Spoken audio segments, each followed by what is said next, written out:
This is RB. Welcome to episode 12 of RB's Kitchen Talk, titled Hair Ain't Just Hair, It's a Crown. And it Hmm, indeed is. yes. My guest is Michelle Francis, who is the owner of Sweet Wild Natural Studios in Palmyra. Welcome and thank you so much for Thank being with you. Thank you. me. My Yes. pleasure. Tell us a little bit about yourself and what drew you to the hair care industry and in particular, natural hair. So I'm originally from Long Island, New York. Mhm. Uh, Born and raised. Okay.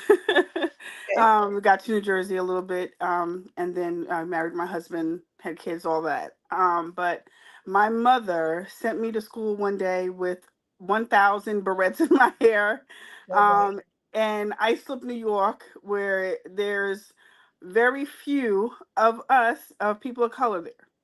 And it was one of my first hair hurts. Okay. And I got teased. And from that moment on, I said, I'm going to do my own hair. And that set me on this path. So Wonderful. Okay. Now, what about the natural hair then? I mean, you could have gone into a different direction. So why I now? did. So originally, of course, just in that time, the time that I went to school, and I graduated in 92.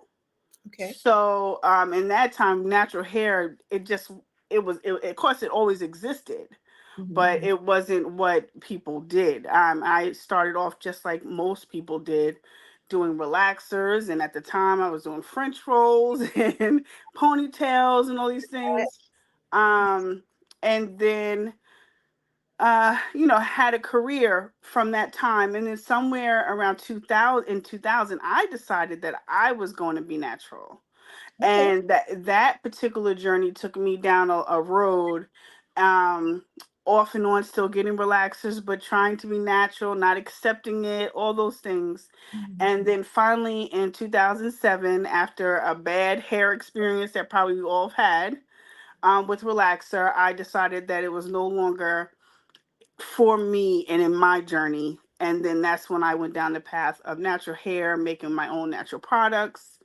And finally, in 2007, is when I decided that I was going to open a natural hair studio, which was like there were none. I was the only one. Mhm. So, um, and I've been on that path since 2007, only natural hair. So you said you were something happened. You had what was it, a Yeah. bad hair day? What happened? If you don't Yeah, mind so sharing. I no, I don't mind at all. So I was in that in between space, that we all get to, in this natural health journey, relaxer or natural, and I decided, oh, I'm gonna just get this relaxer for this one style, and it was a quick weave. If anybody's familiar with that, and then when I took the quick weave out, all of my hair came with it.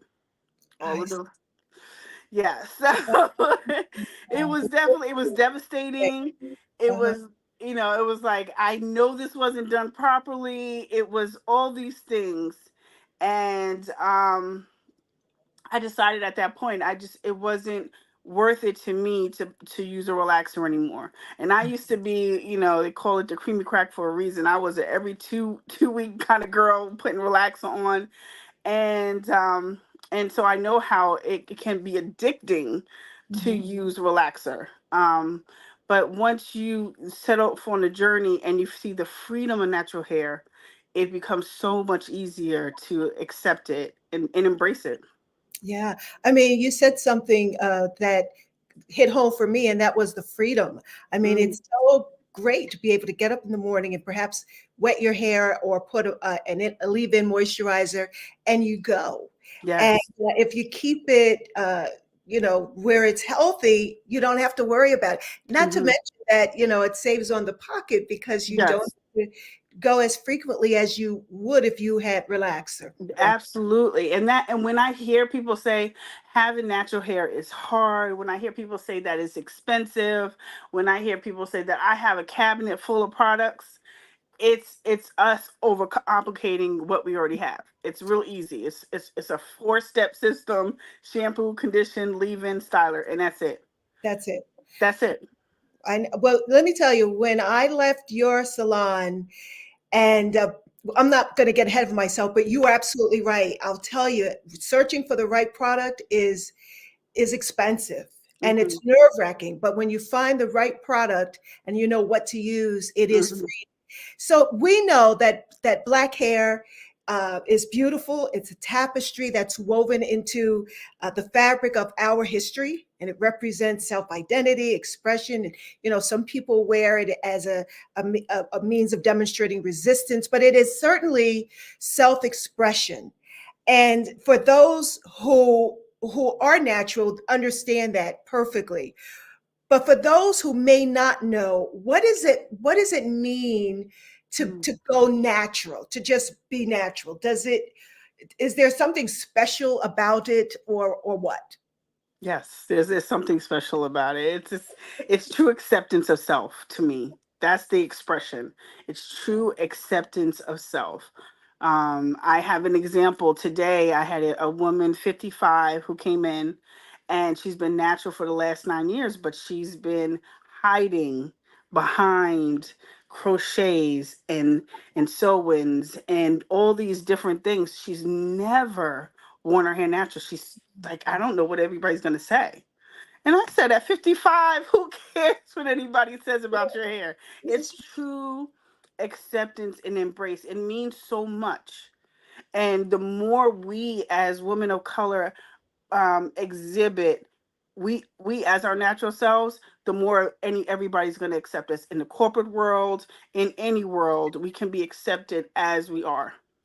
The reason I went natural was because I was tired of getting my hair permed and Hmm. then not having it look like I wanted it to look when I left the salon, or 2 or 3 and weeks later. And so it became an issue with me spending money. It Hmm. was big. It was a huge step, though, to say, Hmm. I'm going to let this relaxer grow out, and I'm going natural. And trust me, I'm sure you've heard stories where people just didn't like it, because Yes. we are so attuned to what we've been doing for years. You know what I Hmm. mean? How our Yes. hair, is straightened, it's styled. And it took a lot for a lot of people. But you know what? That was my biggest issue. Others' acceptance. I Yes. was shocked because Hmm. it was freeing for me, and I think it was because I was coming to into my own, Hmm. knowing who I am. And I think you're right. Your hair is an expression of your freedom, of your Yes. identity. It's so Absolutely. true. It is so true. Absolutely. And I know now it's out in the media. Relaxers are harmful. I just truly believe that what black women, especially with different things like PCOS and fibroids and cysts and all these things, I think there's a direct correlation between relaxers and these particular issues. and and I think that as the time moves on, the younger generation who have never had relaxers aren't having these issues, and Mhm. it's just the older because we've all had a relaxer. That's so interesting. And you said something also, and I never correlated that, but as a hair care professional, it makes sense that you would. But you said something about women of a certain age. When you get to be a certain age, you you should feel free to wear Absolutely. To you be free to be yourself. And your that's what I said. I just told her. I said, I in January I turned 50, and it was just something clicked in me, right? And I my husband keeps laughing at me because I keep telling him, "Okay, wait a minute. I'm 50 now. I don't have time for that." It's like I'm 50, there's a switch and then you change. you And do then there's a level of like I don't have time for it. I just, I'm exactly. different. I'm different. Exactly. And Yeah. what's so great about natural is that you can be different, and Yes. your hair can show it Yes. in your posture, in your the way Yes. you see yourself, the way you walk. It's Mhm. really taking full control over who Mhm. you are. I love it. I love it. Mhm. Yes. Based on your education and your background, we said that our hair runs deep historically. Yes. How has it run deep for you, based on your experience or your knowledge of black hair? whether it's going back 50 years or longer. How deep does the root go? Like to the motherland. It goes back to the motherland. I think that, when you look back, well, for me, when I look back and I see the Angela Davises of the world and the Maya Angelou's of the world and the Nina Simone's of the world, and these women stayed true to their natural. They never changed, and it's because as times changed, like the revolution is happening, we that was a strong role model for me. Even now, when I see Angela Davis, I'm like, "Yeah, she's still wearing her afro. She's still making, that statement. Like, I Mhm. don't have to change for anyone, and that's how deep it's for me. My Yes. daughter is natural. She will never have a relaxer by my means. And even this week, I took out her twist, and she said, "Mommy, look, I'm rocking." She got her pick, and she's rocking her afro, and Yeah. she's imitating. Yeah. To me, that's a good behavior to imitate. Yes. It's so liberating. It Uh, is. who do you think, who or what do you think is responsible for this renaissance, this Mhm. resurge of natural? We know who's wearing it and all, but why do you Mhm. think it's come back so boldly? I think that when I first started going natural in 2000, but that 2007, it was still kind of like, oh, I can't wear that, I can't accept it. And I think that that this change in the last 10 to 15 years, where more of the me's in the world started going natural, and we having daughters who have never had relaxers.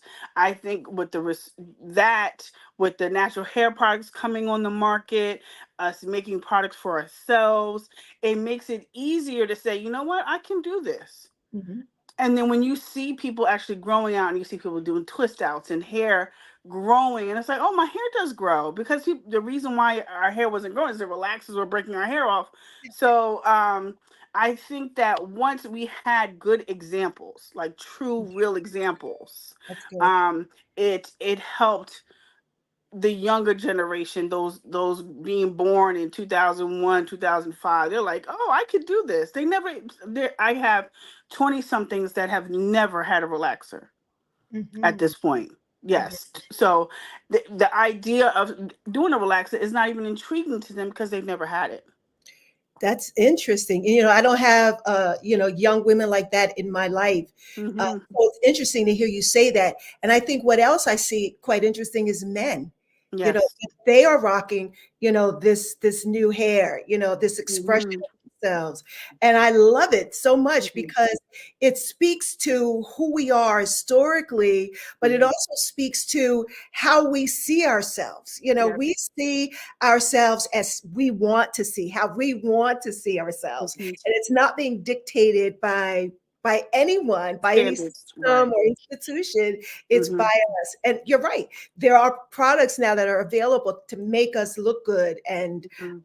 I love it. Now, okay. So as a professional, a hair professional, have you seen instances where hair has become has allowed others to become feel powerful and significant, in their lives? Can you give me an example of how? I see it every day. I Do see it you? every day when someone comes to me and they're like, I need to change. Mm, I wanna feel different. And because of my age, my demographic in my salon are women who are 45 plus, who are looking for that change. They don't want to feel like a grandma. They don't want to feel like that old mommy, you know.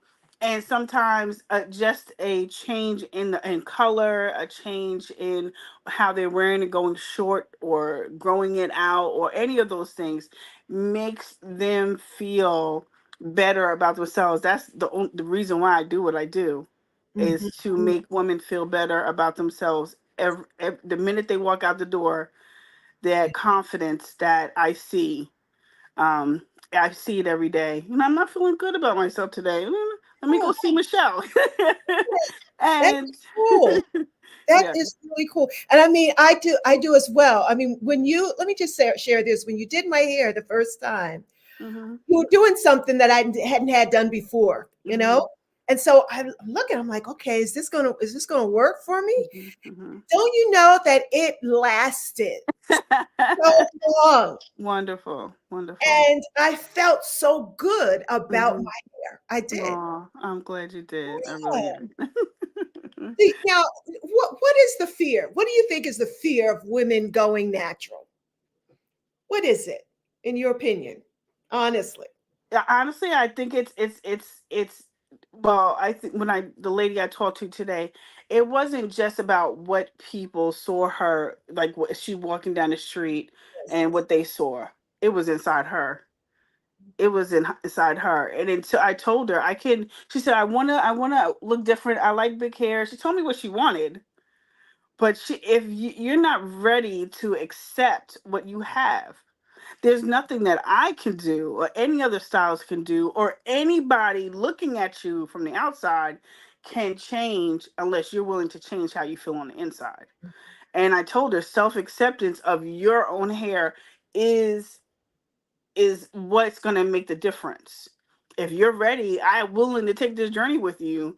I told her the first thing I feel like anyone who has fear of what their hair looks like, what it will act like, what it will wash and condition your hair and walk outside and do nothing to it. Do nothing to it. Okay. And really fast and easy, will you see how many people will say, I like your hair like that. That looks nice on you. Yes. It happens so easy because even though you haven't really started feeling on the inside that you accepted it, just you walking outside as yourself lets them see you as you. They Mhm. see you as yourself, even more than you see yourself. Mhm. And it just makes a big difference. And the reason why I know this because I've tried it myself because I had a fear at a point in time, but now I love a blowout. I love walking around with a natural that it's not super tamed and super cropped, and it's just not perfect. Mhm. um it doesn't have to be perfect. Yeah. Mm-hmm. Yes. I like that so much. You know what what helped me Mm-hmm. is that you said someone else. Someone said to me, Rhonda, you can wear any style. Mm-hmm. Didn't matter which style it was. You know why they said that? Mm-hmm. Because you've got confidence in who you are. Right, right, And yes. they said that to me when I didn't feel I had the And confidence. confidence. You know? Always, always. We always reflect Yes, how we see ourselves to other people, but they see us differently. it's so And true. you never know until you ask, or they just come out and tell you, I see you, you're so strong. How you got the confidence to do that? Why Mhm. aren't you? Like, you're like, It's well, like, I didn't know. but I'm going to tell Right. you something. The Yes. going natural has made me feel even more confident. So I'll Yes. tell you, everything Yes. you're saying is so true. Yes. Yes. It So. it is. It is. In your experience, and you may have already answered this, but who decides to go natural and why? In your experience, are they individuals who are at a certain age? Who decides and why? Okay, so right now, what you're having, like I said, um the age group, like my daughter, she's 10. The 20-year-olds, the 15, 16-year-olds, these young women haven't ever had a relaxer, so they've always been natural, right? So the 30-year-olds, they may have had a relaxer or two. The women who are still deciding to whether they want to wear natural or relaxed are the 46 and ups, because we've grown up on relaxers, and it's that's the change. The why they're changing it is because their daughters, their granddaughters, their granddaughters are having children, and they're seeing, I can do this natural thing. They just accept themselves who they are. And so once they see that as a parent or grandparent, it's easier to say, what, I'm going to give it a go. I'm going to try it. All right. So we're leading the way already. We're leading Yes. the way even when it comes to hair. That's awesome. So creative expression is happening in our hair. It's a Hmm. part of who we are. It's identifying ourselves. Yes.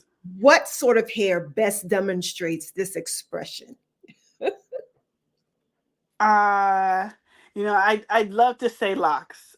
I'd love to say locks is the ultimate expression of I have it. I've done this journey. I've accepted myself in this journey, and then I'm going to lock my hair and really just be. That's what it would be for me. For other people, I guess it would be different, but I guess ultimately my journey ends in locks. So, you Wow. know, Okay. yes, All right. yes, and I So think that's the ultimate expression for me. I guess okay. it would be different for everybody. So cornrows or no? Where does the Yeah, I mean, yeah. So, yeah, I the only reason why I, as an ultimate expression of who you are and who you want to be, um, yes, braids of always are going to be a stand. Your old standby is always going to be something that you go to. Cornrows, individual braids, any kind of braids. We as Black women, for vacations, for weddings, for whatever, we will always choose braids as that standard of expression. As we're Black because we do braids, that's what we do. um and even though now you have every culture, especially with social media, you have TikTok, you have Instagram, Facebook, every culture has a bird's eye view of what we do culturally. And Mhm. so when you have a bird's eye view, you have other people say, you know what, I think I could do that, I like that. And it could be controversial, people could look at it all kinds of ways, but overall, it's something that we claim as a culture, but other people do it as well. So that's why I said locks overall, can be that standard. Okay, Yes. for Hmm. that. Okay, so Yeah. um, how do you know what style is best for you? So if there's someone that says, you know what, I want to go natural, would you recommend, all right, let's just hang loose, let's Hmm. just do an afro, regardless of the length of your hair, or would you recommend something else? How do you determine what's best for you? I think that quickly, um I'll have someone who has been, oh, like I said, hiding behind the sewings, the crochets. I The first thing I tell someone to know that if this natural is for you, because natural just means that it's in its natural state and that it's not chemically altered, right? You Mhm, can be natural and wear your hair straight all the time, as in a silk press or a press. mhm. You could be natural and wear your hair in braids all the time. So there are different ways to wear your hair. So I always tell everybody to try your fro first, or your hair as it is, and get used to that. And then we'll try two strand twists, or twist Mhm, out, braid outs, those kind of things. mhm. Of course, braids, and then according to trying all those things, sooner or later, someone chooses, I like my natural, I'm gonna start wearing it in twist outs or wash and goes, or we get to straighten out a straight natural, or I'm just gonna wear my curls. You have to pick either one too, because overall, sooner or later, you're gonna get some type of heat memory in your hair. So it's either or, one or the other. Okay, all right. Hmm. So these styles, the twists, Hmm. not so sure the locks, but the braids are they given a certain name, like a protective style, or not necessarily? Not necessarily. Okay. And so in the term protective style, in my view, as a professional, Mhm, has a wide umbrella, maybe misused a little bit. Yeah, I think as we know, natural or healthy hair habits include shampoo and conditioning at least once a week. So, although we as a people have culturally just have had to make our styles last longer because of money or what is going on, those particular reasons are no longer there as they used to be. Okay. So the protective style doesn't need to last as long as it used to. I say 14 days max, if that's what you want to call it, a protective style, because your hair needs to breathe, your scalp needs to breathe. Go Now, it's ahead. interesting you should say washing at least once a week because I thought that our hair didn't need to be washed as often. Every 2 weeks would suffice. It's a big misnomer. It's a big it's a big thing that, and you will get different views, Hmm. right, from different people. But in my experience in this 30-year journey, I know for sure once a week is not harmful. I think you should shampoo your hair as often as needed. If you go to the gym and you're working out, and if you're a heavy sweater, if you sweat in your sleep, just on those purposes, you should be washing your hair as often as necessary. So why? Because of the activities? Yeah, and because of the activities, you have sweat, dirt, debris, you have all these things, and your scalp is a part of your biggest organ, your skin, and it needs to breathe. And the more you cover it up, the more issues become of it. We have dandruff, seborrheic dermatitis, you have dry scalp, you have, damage happening to the scalp because we're trying to cover it up to make the styles last. When I if see. you just go ahead and shampoo and condition, you won't have as many hair issues as we've been having, trying to make these styles last longer and prolong it. I think 14 days is way too long to try to prolong a style. 21 days is too long. Okay. Braids, even if you have braids in, you should be taking an astringent and cleaning your scalp. Hmm. Good information. Good.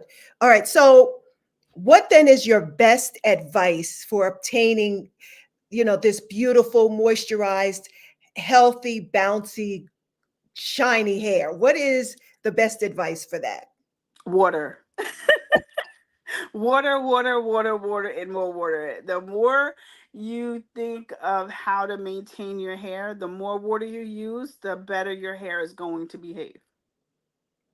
Hydration is key. So, instead of picking up a bottle of oil, choose water anytime. And if that means shampooing your hair, then that's what that means.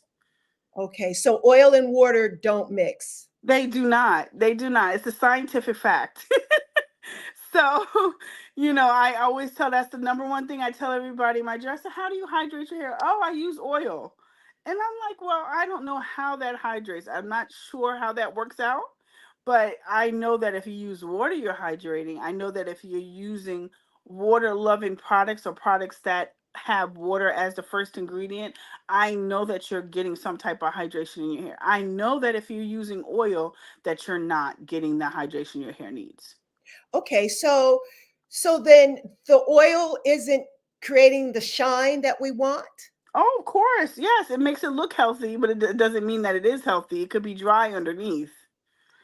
Yeah, as is that oil will create a barrier and it'll make it look shiny, it'll make it look healthy. But overall, once you do that shampoo and say you don't put any more oil in it, you say, oh, my hair is so dry. How did that happen? It's because it hasn't had a chance to get any moisture at all whatsoever. Okay. All right, Yeah. that's good. So then how much do you oil your hair? I mean, there's got to be a science to it. This, right? I always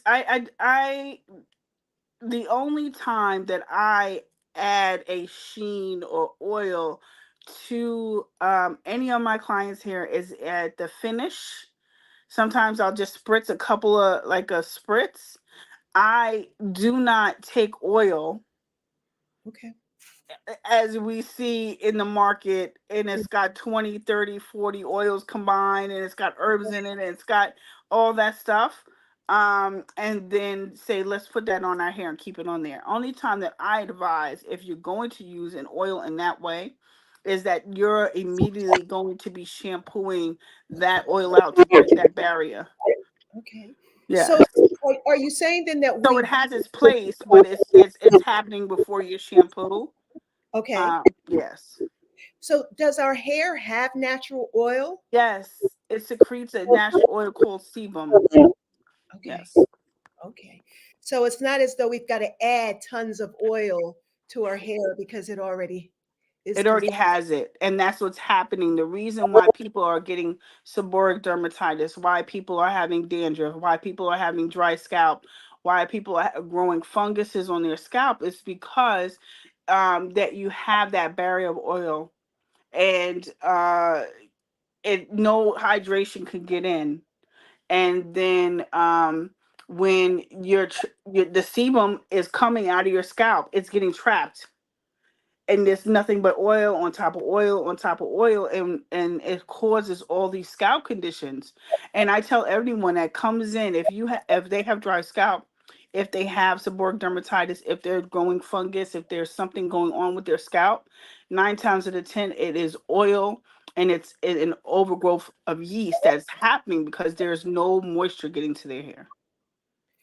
that explains it. Now, what about the weather? Does the weather have an impact on the hair or on the scalp? You know, especially in the, Yes and no. Yes, yes, yes. If you I know that people say, well, don't use certain products, because if you use a particular product, I'm sorry, I don't know where this feedback is coming from. um but if you use a certain amount of a product, that it will cause issues in the winter time and in the summertime. Yes, weather affects your hair, but if you have a good regimen, and if you're using a good system of shampoo, conditioning, leave-in, and styling on a regular basis, those particular issues don't arise because you're not trying to make anything last. okay. All right. Yes. All right. So if you have your shampooing and conditioning, and using a leave-in at least once a week, you should not have any issues with that. All right. So we've got to use water, Yes. good shampoo, conditioner, and a leave-in. Yes, you should be. Yeah. Okay. And this leave-in is keeping the hair moisturized. Yes, moisturized and hydrated. That is correct. And again, most leave-ins, within the first 5 ingredients, you should be getting everything that you need from whatever product you're using. If it's heavy in oils, then 9 out of 10 it doesn't have the moisture that you need. So it's something that definitely should be checked. When you're buying something, you look at the ingredients and say it's water, and then it has a amino acid or a silk amino acid, and it has a nice protein. Okay, oh, I could use that product. And then, but if you look at the product and it says olive oil, or the technical name for olive oil, or coconut oil, or any of these oils, and that's in the first 5 ingredients, you probably know that that's not going to hydrate your hair as well as if you chose a product that was water loving. Okay. I'm going to assume that drinking plenty of water is a good thing for Yeah, your of hair. course.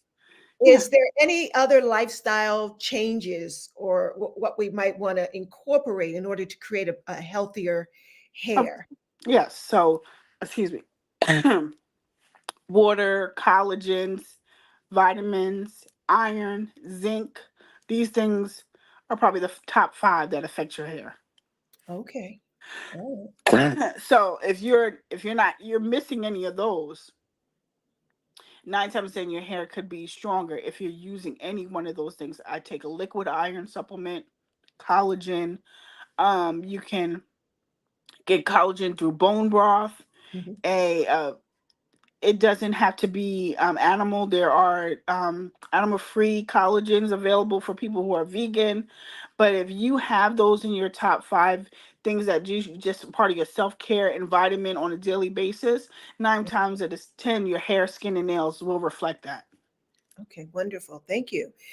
Color. Let's talk about that a little bit. That's a Okay. really important piece, especially the older we get, and we've got the stubborn gray hairs that have a mind of their own. Hmm.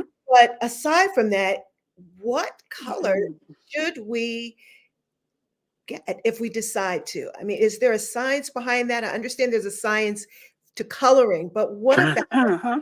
deciding which color is best for you? Most women of color can wear any color. I always say that. Any color. But there are colors that will need more maintenance.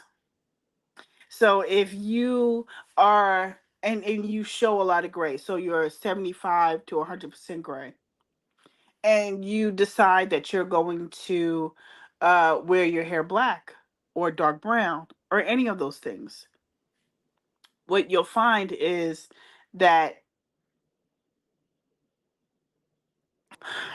color your hair more often. Okay. And it's because your hair is growing daily. So within a month, your hair grows anywhere from a quarter an inch to up to a half an inch a month. So as long as you're living, your hair is growing. So that you know that you're going to have to get your hair done at least once a month. If you are 175% to 100% gray and you do a lighter color of red, or you stay in the blondish family, it's easier to hide because it's not as dark. If that makes any sense at all whatsoever. Listen, but I'm hearing you. Yes. So most people don't want to be red or blonde. So- Definitely not. yeah. Not for any long period of time. So, okay. Yeah. So you're going to a professional and you want to make sure that whoever's doing your color knows what they're doing. True. How do you make sure of that? Because some of us have had some bad experiences where Yeah. we thought we were going to get one color and got something entirely different. So is there any safeguard for making sure that this professional knows what they're doing? Yes. Because you just can't go out and say, do you know what you're doing? What kind of Yeah, so questions should yeah, the you first ask? yeah. So most times now, the person will say I'm a color specialist, or I that's what I specialize in color. So someone who is saying that, looking at their Instagram, because most stylists don't have like a book anymore. They're showcasing their work on Instagram. If you see that they're doing a lot of color on their Instagram, or and you know that that's probably a safe person to go to. Once you get into the salon, ask them what color line they're using. If it's something that you can get at the store, then 9 times out of 10, um, that's not the person you want to go to, because most professional stylists have a professional color line that they're using that their clients don't have access to. So that's something that you want to look out for. Okay. So asking for the color line. Color Okay. line is important. Looking at the work to make sure that it aligns with what you want. I mean, if you're saying blonde and red doesn't work for you, if you go to a colorist and on every picture they have is red or blonde, they might not be the person for you. All right. Yeah. So, what would you tell a listener who may be thinking about going natural and they're not really ready to go all in, Hmm. because there's no in between when you go natural. Hmm. What would you say to them? I always say to those people who are thinking about going natural and they're relaxed and they're not ready to step in and just start wearing their natural curly hair, um, deciding to stop using the chemical, but deciding to continue to get silk pressed. And know that that's a process. The more you silk press, the easier it is. But you're still wearing your hair straight. You're still getting the benefits of being natural without the chemical, but you're not really changing your day to day how you look. It may be more of a commitment as far as money is concerned. That's something you might have to do every 2 weeks, sometimes every 3 weeks, but it still helps you transition from the chemical into a more natural lifestyle. Okay. I want to go back to the gray hair for a Hmm. moment. Sure. Is there anything that can be done to soften, to make gray hair even more manageable for those women where gray hair is just coming in gradually, but Hmm. they're noticing that it's much more difficult to manage? Is there any Right. treatment? Is there any? formula?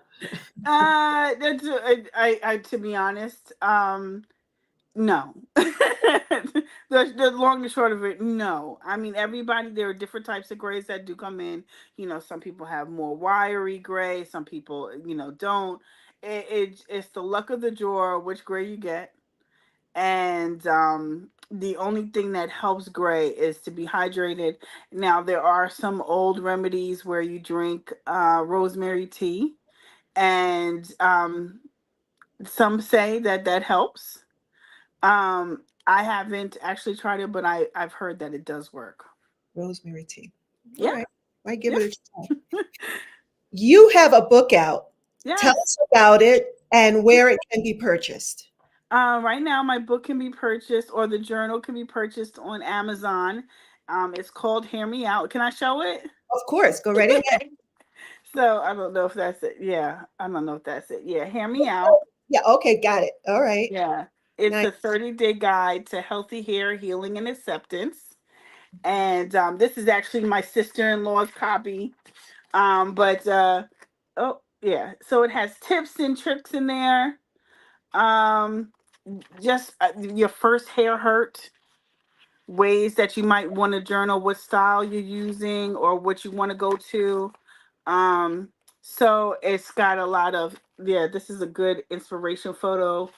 But I love it because it helps people decide if they're ready for the natural journey, or if they're already in the natural journey and they're hesitant to wear it, to kind of think out their thoughts Hmm.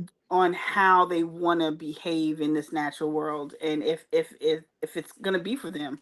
And I feel like "Carry Me Out" is gonna be something that help a lot of people. I love the title. I love it. Thank you. Before we end, is there one word of advice, one last word of advice that you could give those who may be on the fence or those who uh, love natural? You know, any word of advice? I guess it goes back to the very beginning. The true acceptance of self, it starts with you. And my best advice is, if accepting yourself um as yourself, and viewing yourself the best way that you can is being natural, then I say go for it. If it's staying where you are, then I say go for it. But it's fun over here. So try us out. I like that. It is. It's fun. Yeah. Okay, well, we're going to end, but I Oh, want you to tell wonderful. yeah, we're going to tell your listeners how they can contact you if they want more information or they want to Sure. schedule, share their. I'm available at Sweet Wild Natural Studio in Palmyra, New Jersey. I'm also available on Instagram and TikTok as Michelle Francis. Um, both places, and I'm also available at hair by mfj.com. Okay, sounds Very great. easy, hair by mfj.com. FJ. Sounds great. Sounds Thank you. I thank you for having me. I really appreciate it. It was nice oh, doing this with you. oh, wonderful. I'm so glad that Mhm. you're on. Yes. This is a pleasure. And Yes. I'm glad that everyone has the opportunity to hear all of your wisdom and experience. No, thank you So, so much. listen, we'll talk soon and I'll Yes. see you soon. All right. All right. Thank you. Bye bye.